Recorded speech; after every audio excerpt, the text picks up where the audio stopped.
Andries Kerpestein is an economist on a mission to alleviate poverty and the author of The Proprietary State, a capitalist vision for better governance. What we need, ideally, is an ethnostate. I don't agree. There are many ethnostates in the world. Many of those places aren't actually very safe at all. The deciding factor, I think, is the effectiveness of the government. Saudi Arabia also actually very ethnically diverse, and it's a very safe country. If you steal in Saudi Arabia, they chop off your hand. And that creates social trust. That also leads to low crime rates. You've got to bring about essentially a police state where people are spied upon all the time, where basically it's a reflection of low social trust. Let's say we'd have a completely ethnically homogeneous population. Would that end all conflict? No, because we used to have that, and there was class conflict. Labor unions used to commit terror attacks. But the general level of social trust will be higher, and is higher, in homogeneous society. Correlation doesn't mean there's causation. You have a multi-ethnic society which has low social trust, everybody becomes less free. There are cameras on the street. I don't mind if the government can see where I'm walking. What are they going to do? You're imposing on yourself essentially a kind of a police state.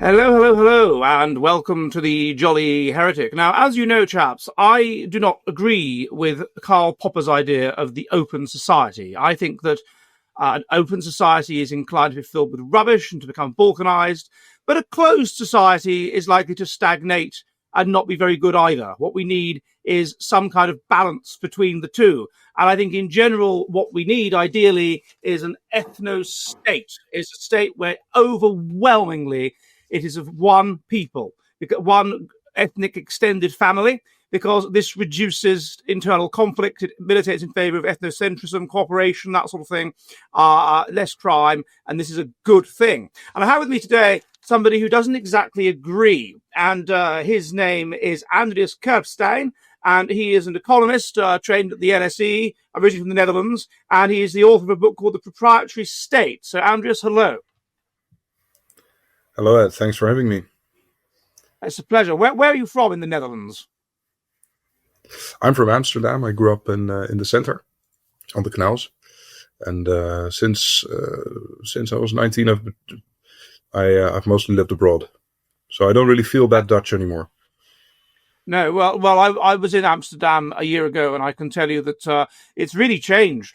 It's really changed because I was at university in the Netherlands, and in those days, by the canals, it was lined with prostitutes, and now the internet. Yeah. And such like has OnlyFans, whatever, has shut that down. That industry is the traditional Amsterdam prostitute. It's all falling apart.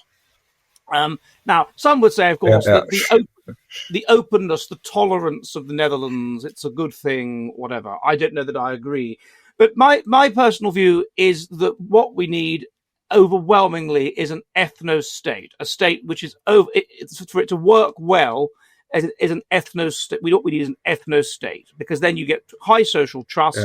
You haven't got to worry as much about crime. You haven't got to worry as much about disorder or conflict or whatever. Everybody is genetically similar, and they militate in favor of one collective interest. Now, what's wrong with that? Yeah, I don't agree. I think the social trust and safety has more to do with governance, just effective policing.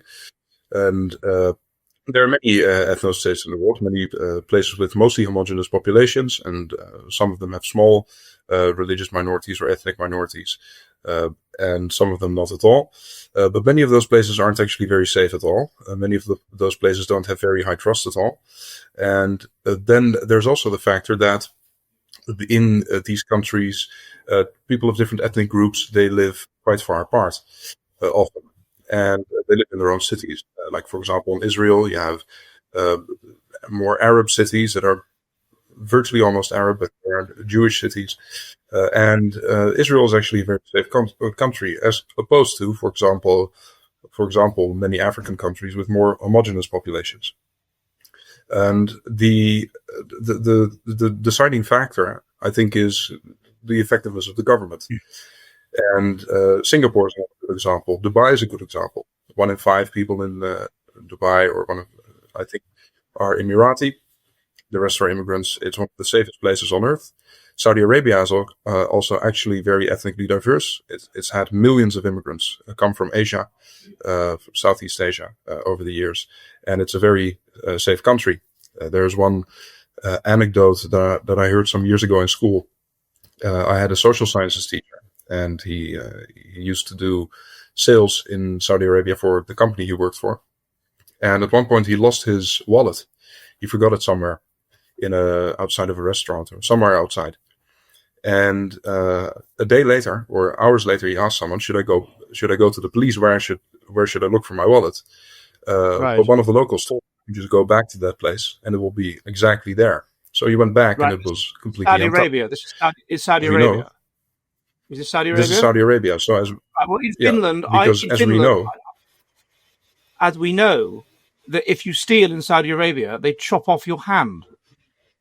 Yeah. So this gives very and strong incentives. You might not be very strong incentives, but it's the incentives that make the biggest difference, not the homogeneity of the population. In Finland, I was a year or so ago, I was cycling in Finland and I dropped my wallet. I went back to the place where I had dropped my wallet. It was not there. I then went to the police station, and that's where it was. Someone had picked it up and handed it into the police station. And there was cash in it, and none of that cash had been taken. And there is no need in Finland to chop people's hands off. They will simply not steal because it's wrong to steal. And they will not steal because they are one big extended family, and they take the view that I am stealing from a member of my family, and we've got enough enemies, Russia, whatever. We don't need to be stealing from each other. So, and equally, you said, well, that's a theory. Right, but effective police. Well, it's known if you look at genetic similarity theory, Phil Rushton or whatever, people are more cooperative with people that are genetically similar to themselves, and that's true with ethnic groups as well. They are more cooperative and pro-social. But is that an important factor? If effective policing, you could also we wouldn't have to meet. You don't need effective policing. Abolish the police. If people are very high in social trust and high in cooperation, and because they're genetically similar to each other, and it's in their interest to cooperate with each other, then you don't need policing. Get rid of it. And you don't. I think there's an error there. Why? Why do you need policing? I get there's also an evolutionary reason for it. Why people who look similar trust each other more quickly. People who are more genetically similar thereby. And this might contribute to social trust. But how much of the variance in social trust does this explain? Or does Finland have a very effective police? Or does Finland instill certain mores among its population? The Japanese, for example, are not genetically very different from the Chinese. But in Japan, there's a very strict discipline in their civilization. That's obviously not genetic. It has to do with the way the people have been educated, to do with their norms and values. And the same applies to the British and the Dutch. The British, they're much more polite, and they wait in the queue. Well, in the Netherlands, that doesn't happen as quickly. And that could also be a factor. So the fact that people look similar contributes it's not looking similar. Social trust. Not looking similar, or being genetically similar. They literally are. So the Chinese, it's known within Asia. The people that I've talked to that are East Asians will kind of say it's as if we were to compare it to Europe. They used to talk about the Japanese as the Prussians of the East. If we compare it to Europe, the Japanese are like the Germans, uptight, humorless, whatever. Maybe the Koreans are a bit like the British or something like that. I don't know. And the Chinese are a bit like the Italians. And in their behavior patterns, they are quite genetically different, and they're quite different from each other. What I'm saying is that in a high trust society, where first of all, obviously, I assume you're familiar with Putnam's research that social trust is strongly based around genetic similarity, ethnic similarity. There was a study by Tatu Van. I'm not familiar with the research. Oh, okay. Well, anyway, the point is here. My point many is that within families, social trust. Yeah. Is the connection stable? So my Yes. point is, there are examples like Dubai, like Singapore, where the population is very ethnically diverse. There's there's a very big Malay community in Singapore. There are Indians, there are Chinese people, there are immigrants. It's genetically a very diverse place. But policing is very effective. They don't chop people's hands off, but policing is very effective. There are cameras everywhere. And that creates social trust. That leads to low crime rates. So is the big You've got to variable spend here? money. You've got to spend, first of all, so what you've got to do is you've got to bring about essentially a police state where people are spied upon all the time, where basically it's a reflection of low social trust. There is low social trust, and therefore you must force people to behave in a pro-social manner by filming them all the time, and by having very, very... Well, I don't know whether they'd have to go that far. In the Netherlands, there are also cameras almost everywhere. Well, And that doesn't mean that they have in your home they would spy on you. I've lived in the Netherlands. It's a gang of thieves. But there should be. I've been, I was at the crime in the Netherlands is beyond anything I've ever seen. But is that true? Well, I've lived there for a long time. I've never experienced that. It was unbelievable the amount of stealing. Possibly not by Dutch people. Well, we'd have to base that on the statistics. There's certainly an overrepresentation of the Moroccans and other ethnic communities in crime rates. Also, there are age differences. So, for example, native Dutch people are on average older, and older people commit crimes less often. These are also factors. But that does not mean that having a homogeneous society is necessarily good, because there are trade-offs. And it also does not mean that it's in the homogeneity itself, that the variance can be explained by the homogeneity, other than just the population itself. If you look at just one example. Look, one example. I've been to New York, I've been to Amsterdam, I've been to London. I've lived in London for several years. In the Netherlands, I can just walk through a predominantly Black or Arab neighborhood, and I'll feel completely safe. Nothing, because crime rates are so low that I have nothing to worry about. I won't be looked at. It's just there's not that ethnic tension. People talk to each other. People help each other out of different ethnic groups, especially the Surinamese are very nice people, in my experience. And this is a situation in the Netherlands. In South London, where I lived for a few years, the situation was very different. You always had to look over your back, over your shoulder. And one big factor in this is that, quite simply, policing in the UK is very, very bad.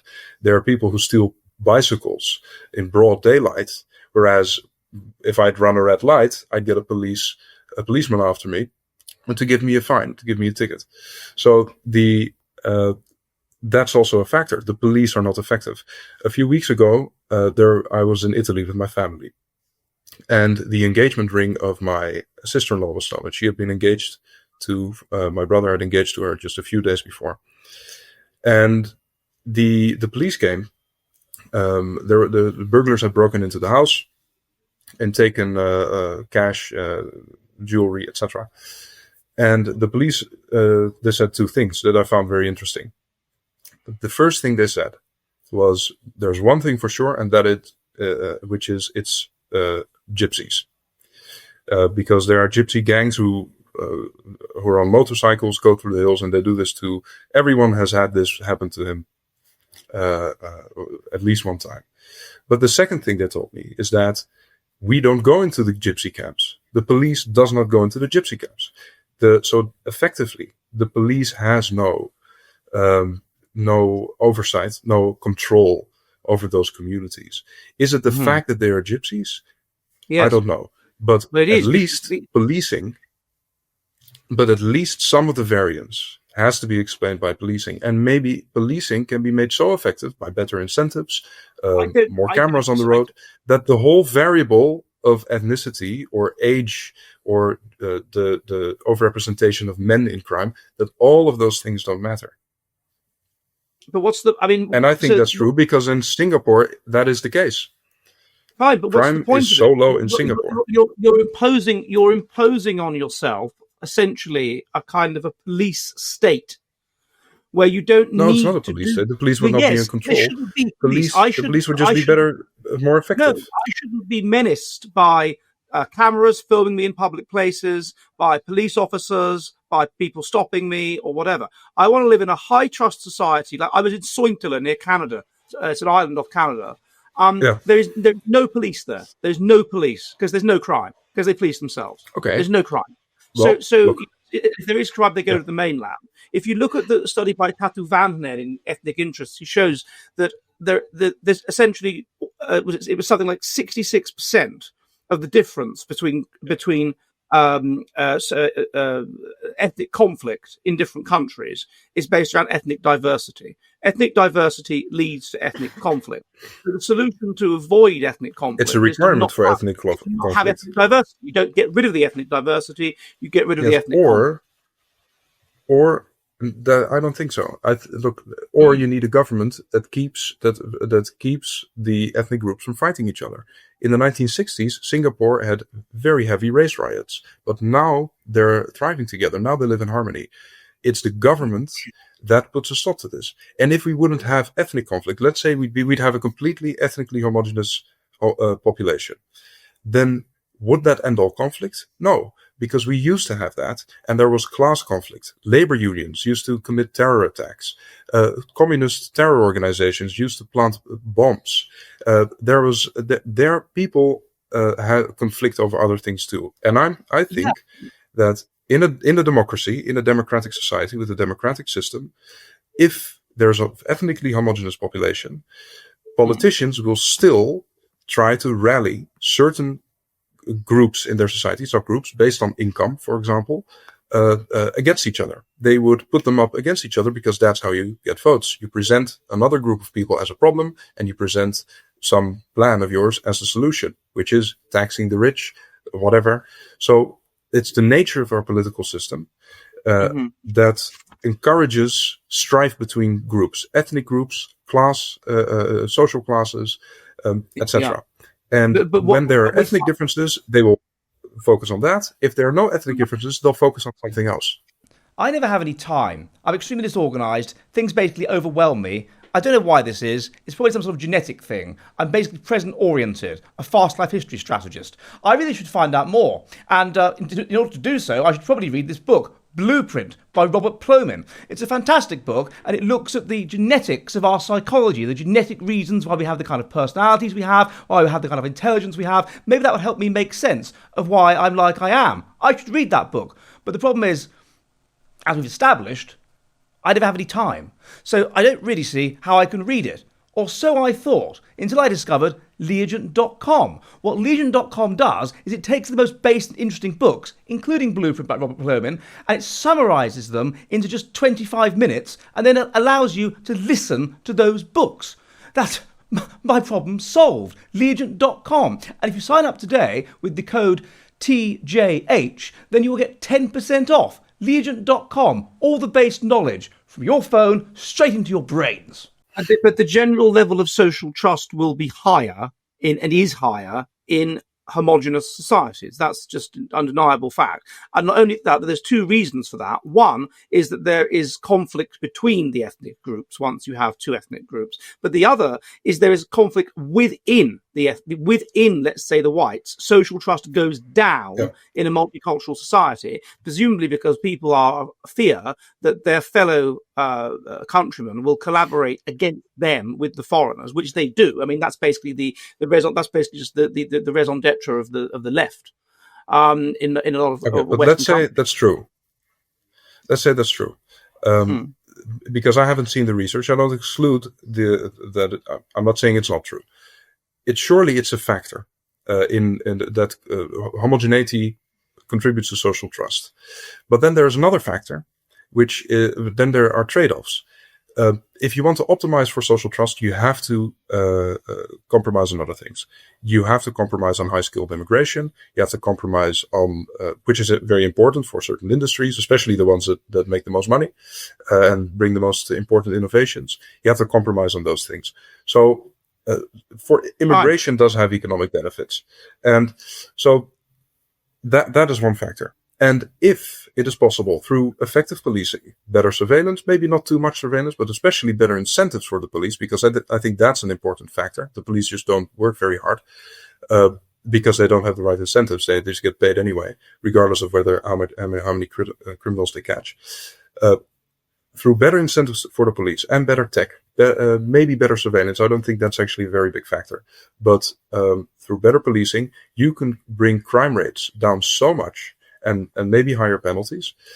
But then you can bring crime rates down so much that ethnicity, that social trust, does not become that big of a problem anymore. That's differences in crime rates between men and women, for example. Why not do both then? I mean, why not have a society like Finland, which is very, very high in social trust and very, very high in shame, and relative to the west of Western Europe, extremely homogenous, so that you can just, not lock your front door or not lock your bike or whatever. It's unthinkable that there would be serious crime other than crime committed by immigrants. Why not have that and have punitive policing?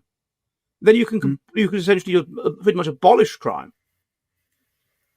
Yeah, but then you have to forego the benefits of certain types of immigration. There are no benefits of certain types the of reason why the immigration yes, is there are. reducing, The reason immigration is reducing social trust. The immigration is therefore elevating crime. The immigration is bringing about balkanization. So I think immigration is a terrible idea in the long run. I don't know. I think if you look at the United States in the 19th century, what brought the United States to prominence? It was the immigration of millions of Europeans, including many millions of Jews, who came to the United States, contributed to the economy. It led to double-digit economic growth for many decades. That's what made the United States prominent. And yes, certain communities were overrepresented in crime. The Italians were overrepresented in crime compared to the native population, compared to the Jews. But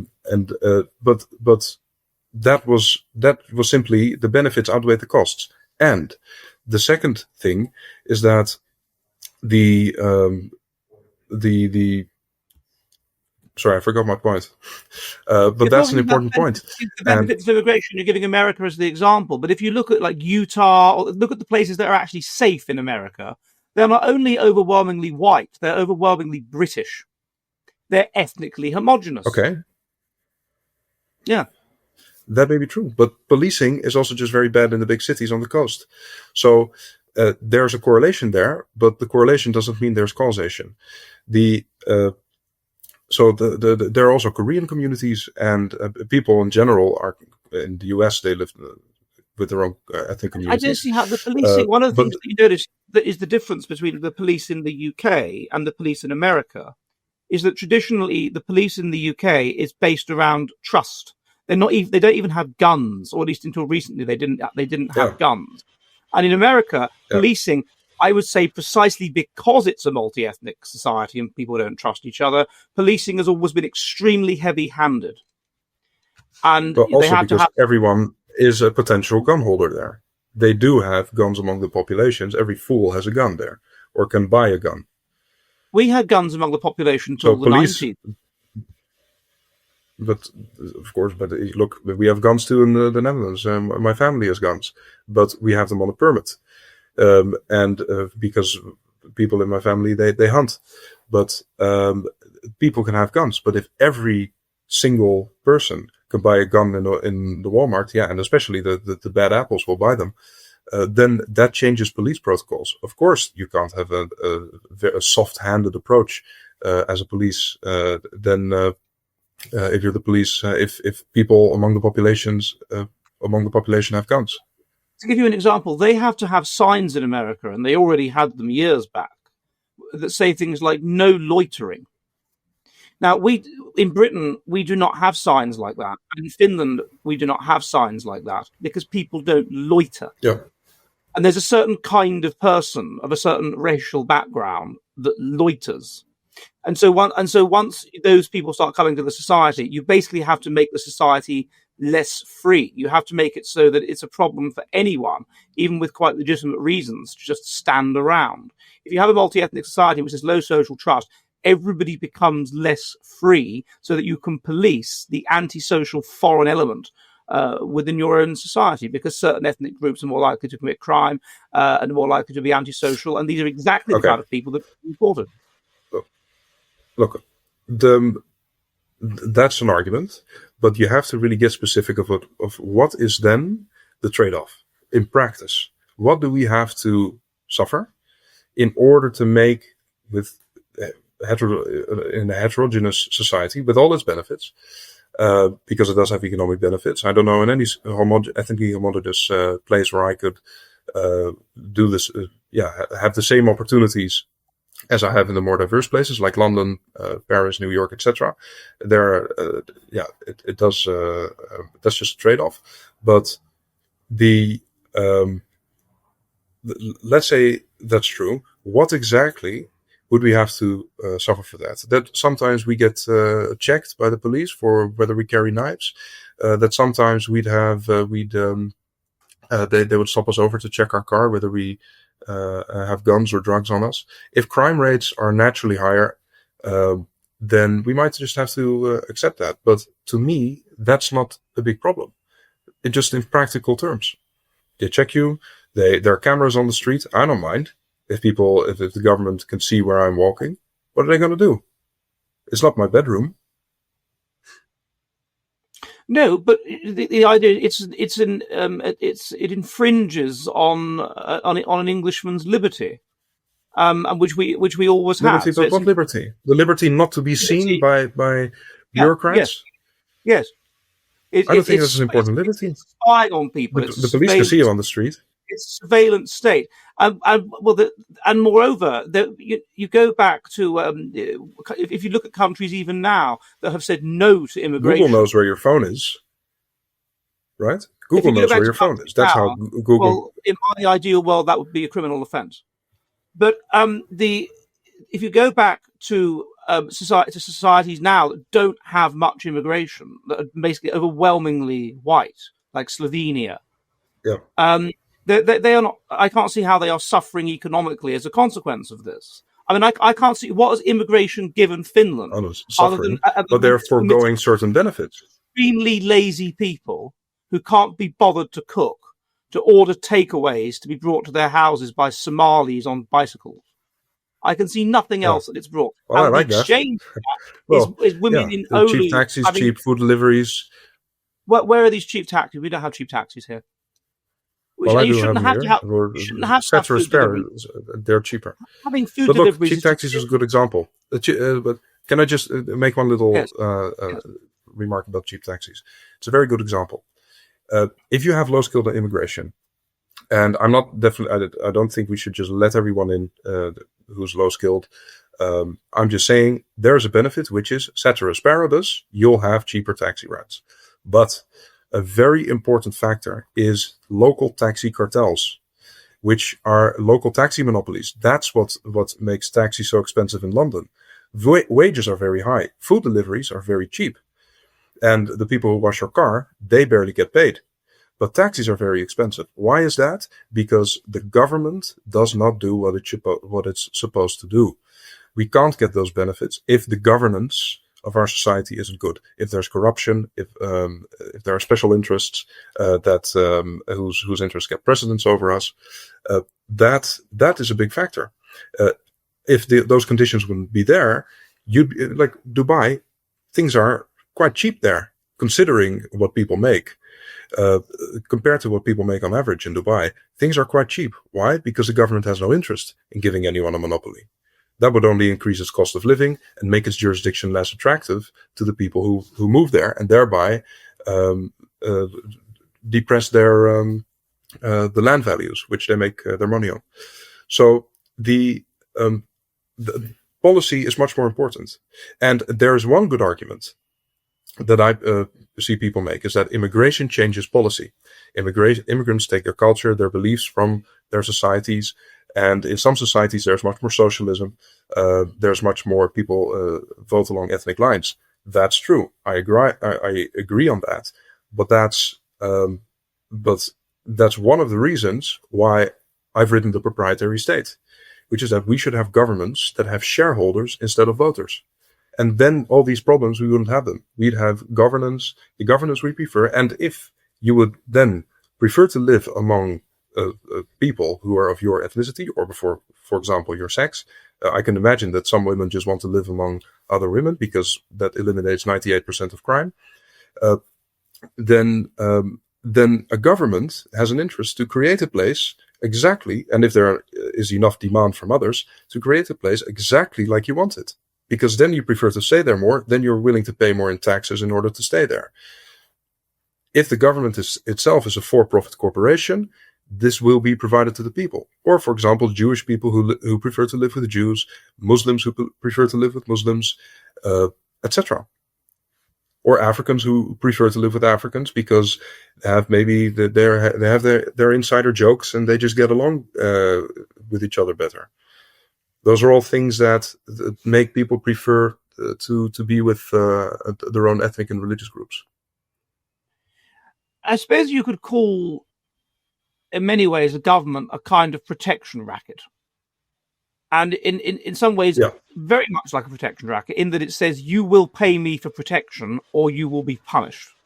So it's very similar to the craze in London in the East End in the 50s, going into pubs and saying, "Pay the stationary bandit." Right. Yeah. There's a very good paper written by Mancher Olson, an American economist, called The Stationary Bandit. And there he basically reasons from first principles, praxeologically proves the inevitability of a government, how governments will emerge as protection rackets in the lightest form, and then they will also introduce policies to make sure they can extract more. Yes. So this is what they are. They are a protection racket. And the idea is that you get something out of it. And if you get something out of it, let's say if we go back to England or even the Netherlands, I don't know as much about the Netherlands, but in England in the 16th century, the government controls London. And that's basically it. Outside of London, there are warlords. Like in Somalia now. There are, like Al-Shabaab or whatever.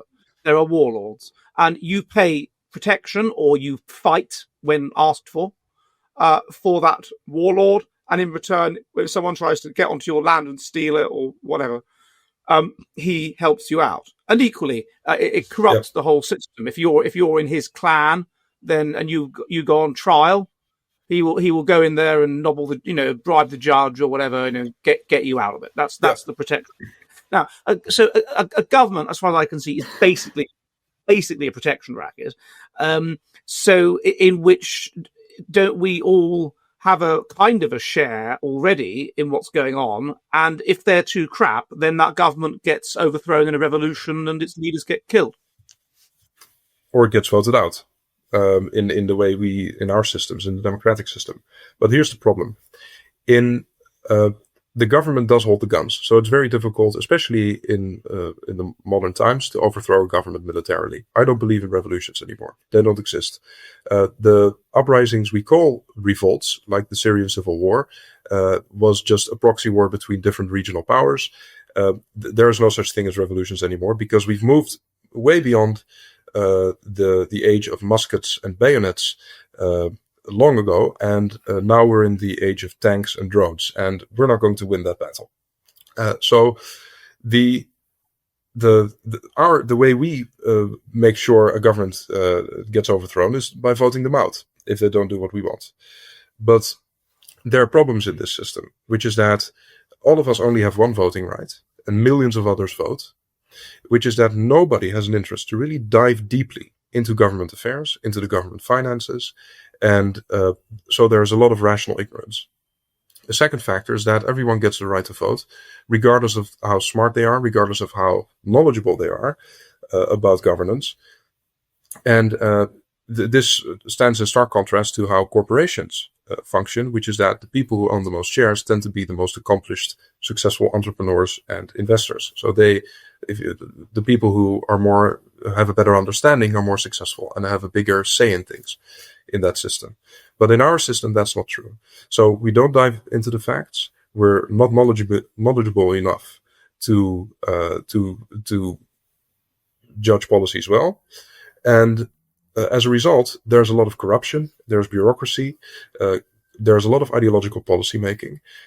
Governments are relatively ineffective and inefficient, and the incentives aren't aligned.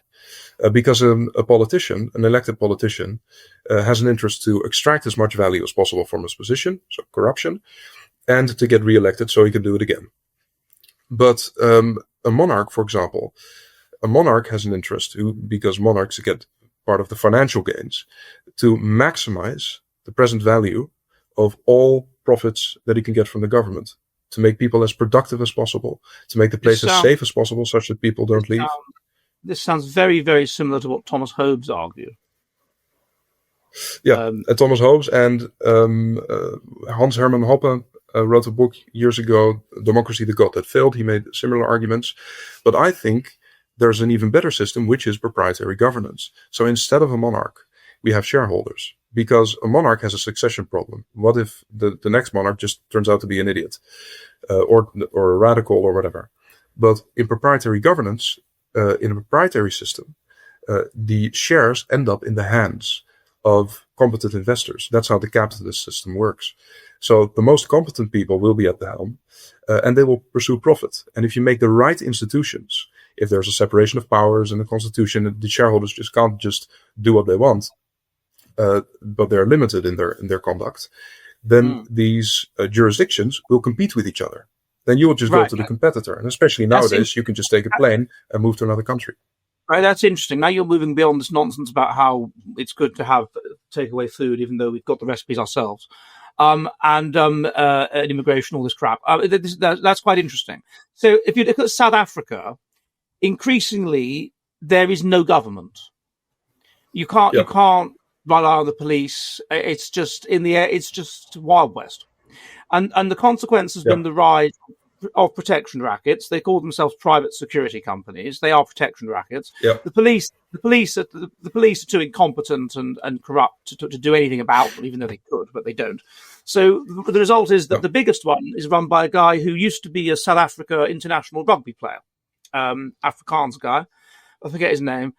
He has the largest one. And if you advertise on your house that you're in his retinue, basically, and it's very clear that if you break into that house, there's going to be the most complex stuff in there that's going to bug you up, and so in a sense he's almost like the governor for a lot of people in South Africa, and he has competitors, but he's effectively in charge.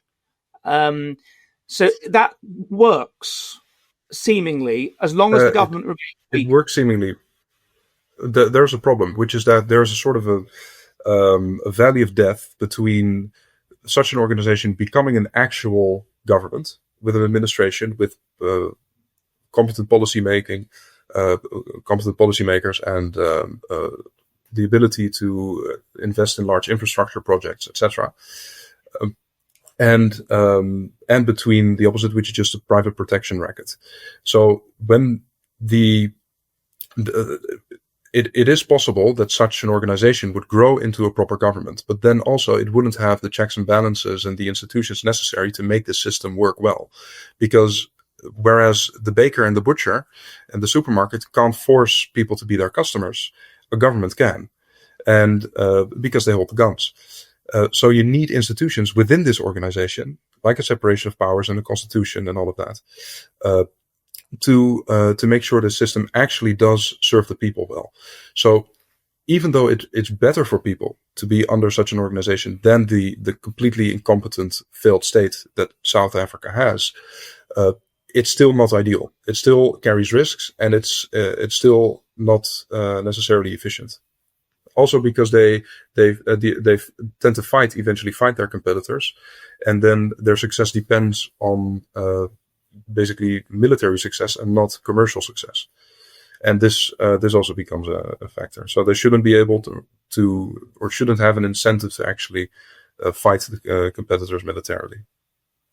Yeah, I mean, in terms of shareholding, one thing I do find extraordinary... Jolly Heretic is a reader-supported publication. To receive new posts and support my work, consider becoming a free or paid subscriber at jollyheretic.com. Independence Day was no taxation without representation. And surely the inverse of that must be no representation without taxation. I.e., that the reason why there should be democracy is because the government is saying to certain people, you must give me a portion of your income. And it is reasonable for those people to say, if I must give you a portion of my income, then I want a say in how my income is being spent and by whom. Of course, I want a person that's going to competently spend my income. And so therefore it is reasonable. But what if you could vote? Yeah, but what if you could vote with your feet? What if the government, some say 100 miles away, if there's a competitor that you're free to go to, and the switching costs aren't too high, what if you could go to the competitor and the government can stop you from doing so? Then it doesn't matter as much what the government, any democratic vote wouldn't matter that much because you would vote with your feet anyway. Dubai could keep its millions of residents there captive. They could basically lock the borders and keep people from leaving, like North Korea has done. But they don't, because they treat people like customers. They want to attract more people. So at least under their conditions, and Dubai doesn't even have all the institutions that I advocate. But even Dubai is currently under such conditions, or the Emirate of Dubai at least, that is the best thing for them to do. That's in their best interest. Treating people like customers, maximizing on safety. It's super safe. It's clean. It has everything. It's easy to start a business. Taxes are low. Yes. So what would be the nearest historical parallel to what you're talking about? What about the East India Company? The East India Company was a company with shareholders that was able to take over a portion of India. Yeah. So institutionally, the closest historical example are actually the first American colonies in the 17th century. These were run by private corporations. They were created and run by private corporations. And also not only the English colonialists, but also the Dutch. And these communities had proprietary governance. But there's no close historical example because the institutions were different. They didn't have that separation of powers. The West India Company, the Dutch West India Company, they basically were a dictatorship under the governor, and the same applied to the East India Company. The East India Company is also institutionally another example. It's a private corporation. It was a private corporation that was granted rights of government. They had their own armies, they had their own police, judges, etc.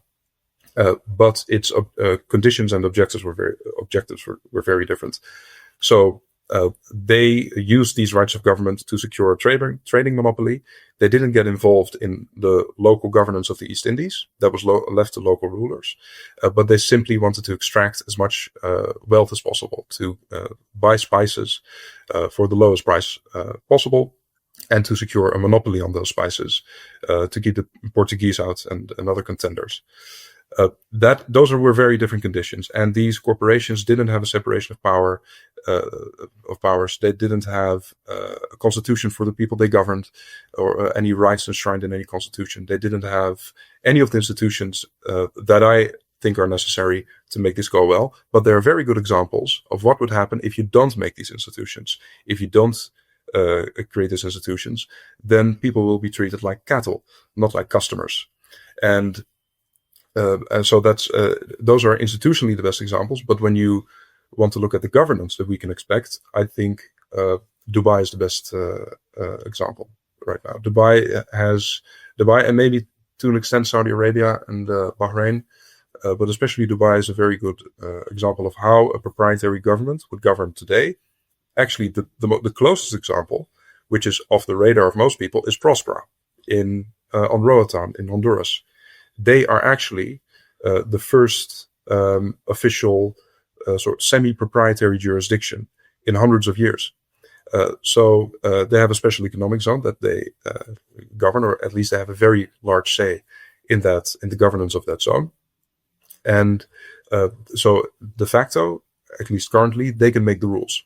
So they have very low tax rates. You can very easily start a company online. You can get e-residency from anywhere in the world and start a company there. There's only a 1% revenue tax, and that's it. And I think a 2.5% VAT, and that's basically it. and they have very good policies, very innovative policies, which is why many biotech startups are setting up shop there, because under the FDA, it's very difficult for these startups to innovate. So that's why they moved to Prospera. But if you're in Dubai, so those are good examples. Tell me about Dubai on an everyday level. I've not been anywhere like that. The nearest I've done is I've done a lot of research for universities in Saudi Arabia. And it seems to me these places are not free. There are heavy restrictions on the kind of things you can say and do, and even the kind of people with whom you can mix. Is that fair? Officially, yeah, but in practice, these restrictions are much smaller than officially. There, for example, a Dutch Gordon, he's a Dutch singer. Probably he's like the Dutch Elton John, a gay guy. He moved to Dubai, and he told on television that officially homosexuality is forbidden in Dubai, but they don't enforce that. Dubai is full of gay people, and they not full of gay people, but it has a lot of gay people. It's it's probably the biggest gay scene in the Middle East outside of Tel Aviv. And so de facto, what Dubai is doing, even though officially they have Sharia law, which is in its strategic interests, in practice they are serving the customer the way the customer wants to be served. And many of these customers are gay or bisexual, so they can do what they want. People can also actually drink in Dubai, and this is so it's much more liberal than it is on paper. Right, but it only takes a slight change in the attitude. I suppose you could say, then you can leave. I suppose that's the interesting thing, though, because presumably these white people that live in Dubai are not citizens and cannot become citizens. Yeah, they are solely there as customers of a state, as residents or tourists, and can go somewhere else if the state annoys them. And so. Yeah. But as a citizen, as a Dutch citizen, I can also leave the Netherlands. Yes, but you need to be a citizen of somewhere. So you can leave. I mean, I've left England. My attitude is I have voted with my feet. I voted my feet 20 years ago this week because it was so bad under Tony Blair. Lack of free speech, all this nonsense. The beginnings of the hell we have now. And I saw it coming, and I'd lived elsewhere. I'd lived in the Netherlands, and even in the Netherlands, it wasn't as bad as England in terms of restrictions. And so I left. I'm surprised more people haven't done. Well, they are doing so. England is hemorrhaging millionaires at the moment, and it's currently a big problem. I think I saw a statistic today: 16,500 per year. Yeah, the government are trying to find all these ways to get more money. Because via taxing ISAs, via taxing inheritance on farms, which of course we have to sell the farm, via all of these different means. Because the clever, not only are we getting stupider, we know that, but the clever people, the innovators, can leave, and they are leaving, and they're going to places like Dubai. Exactly. Yes. But the one crucial difference is that if you vote with your feet by leaving the UK, it does not have the same effect as when you vote with your feet leaving Dubai, because Dubai pursues profit and the UK government does not. So the UK government doesn't care too much whether you leave the country, because you're not the kind of person who would vote for the incumbent party anyway. If you're the kind of person who would vote for the opposing parties, then they're actually happy if you leave, even though the tax revenue, their tax revenue decreases as a result, because then they can secure their control.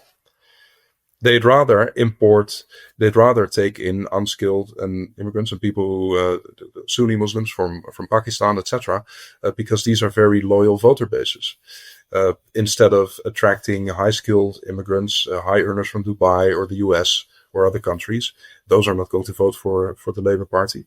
So what is in voting with your feet is only effective if governments themselves are private corporations or monarchies.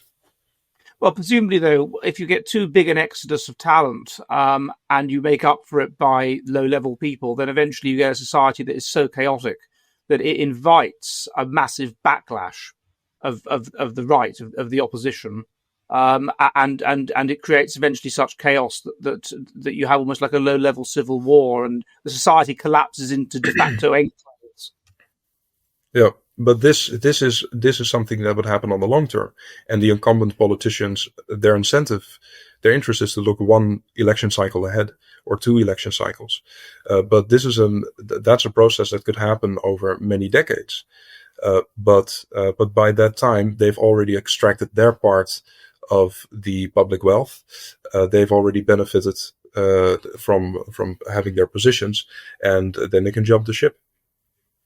And that's why the rulers of South Africa don't restore the country. They loot it even more. They're scraping the bottom of the barrel of the state finances, because it's not their long-term position.